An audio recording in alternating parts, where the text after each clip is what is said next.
What is going on? The Roland S-760 sampler. Here are my initial thoughts on this 90s offering from Roland. Alright, there's a lot of things that I want to say about this sampler, so it's going to be here and there, as my thoughts usually are with these initial thoughts videos, but here goes. First produced in 1994, this is the follow-up from the previous S700 series samplers from Roland. Right out the gate, I've never seen a 1U sampler before. And you would think that a sampler like this would be like, okay, a 1U sampler, it's kind of like a joke. And then you start looking at it a little bit more and you realize that this is a heavyweight of a sampler.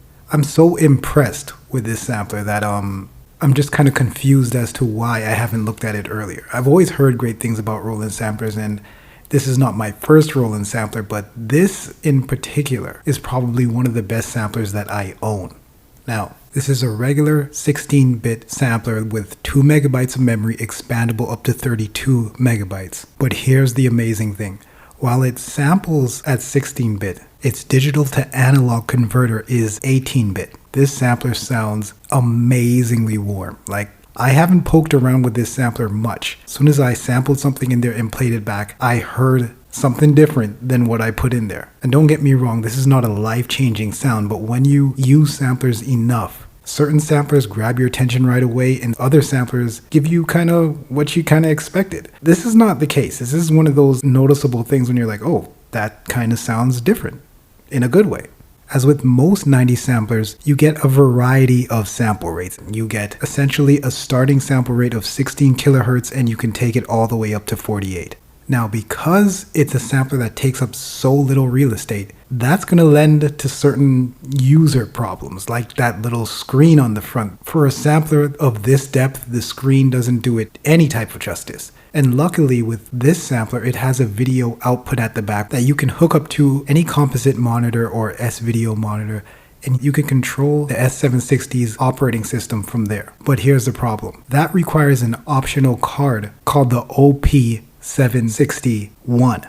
That card is not so popular, so if you happen to be in the market for one, chances are you're going to find one without that expansion card. On that expansion card, you get additional pair of SPDIF outs, a video out, and the Roland mouse that you can control the S760 with. Now, this just isn't any regular mouse. This is this ultra rare mouse that even if you get this optional video card, the mouse is a whole nother ordeal to get. It is rare and difficult to find.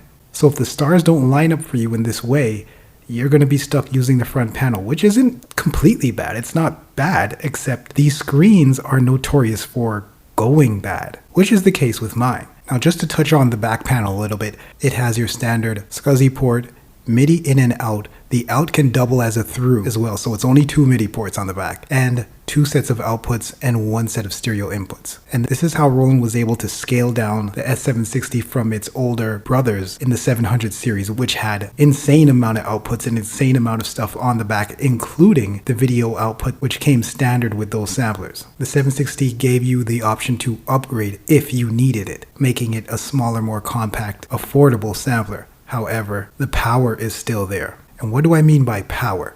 This sampler is a heavyweight. It's not the type of sampler that you would get to play around in. This is a sampler's sampler. This is my type of sampler. If you are a person that does serious work on a sampler and you really dig into the nuts and bolts of a sampler, you will have fun with this because this sampler can take you there. It's deep enough that it can be your only sampler if you wanted to. It has the power to change sounds in the same way you would with an ASR10 or any sampler of that rank. However, the sampler's architecture is kind of built in stages. So the first stage is the sample stage. So this is how you would actually sample into the 760. Then from there, you have what Roland calls a partial. From the partial, it gets into a patch. Now, this is what most people are familiar with. And from a patch, you can place it into a performance. And from a performance, you go to a volume. So all those stages you have to go to, which may kind of seem confusing. When I first kicked it on and sampled into it, I'm like, why can't I just play back my sample? But once I've understood the lay of the land, I was completely fine. And you'll be fine with it as well, if you're interested in this sampler.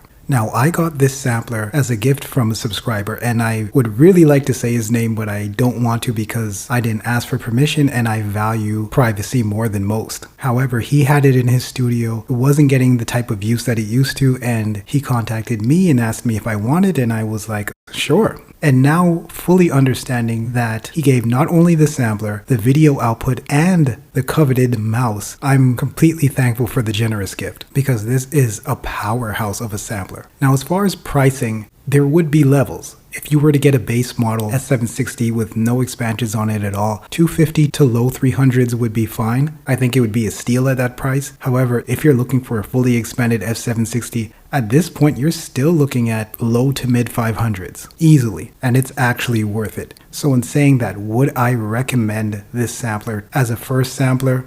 If you are into sampling, yes, for sure. If you are dabbling in sampling, kinda, sorta, maybe not. Especially in today's climate, you can get something more suited to casual use. However, if you are into sampling, again, this is an amazing sounding sampler.